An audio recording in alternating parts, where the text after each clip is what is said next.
I'll start the presentation off on blogs. Alright, I want to go back with an example.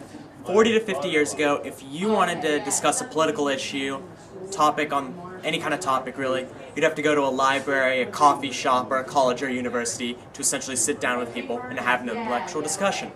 However, with the advent of technology and the blog, that's no longer the case. You can sit at your computer and still discuss topics, all from the luxury of your house.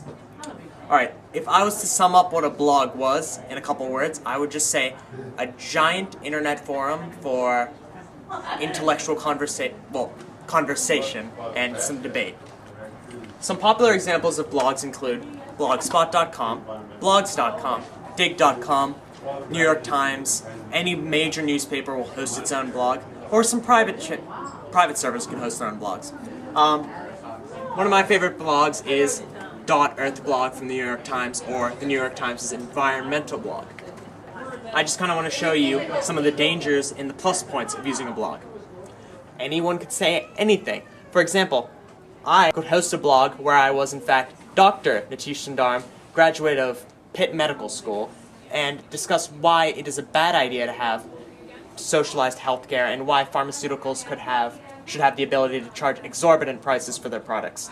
So, when looking at a blog, it's important to realize, one, that not everything you read is true, and two, that though everyone's biased, there are different degrees of, quote, biasity. Alright. My favorite point about blogs is they let the common man get their opinion out. For example, one of the major issues today is how should we clean up the Louisiana oil spill? Well, if you look at all the people at Washington, you can see their opinions quite easily because it's televised. Remember, we televise things that are groundbreaking. But the average guy in Louisiana might not get his opinion out on the air. However, by means of blogs, we can hear, quote, hear the average guy from Louisiana's opinion. For example, on .earth blog from the New York Times, we can get the opinions of people living in Louisiana who have actually first-hand witnessed the effects of this oil spill.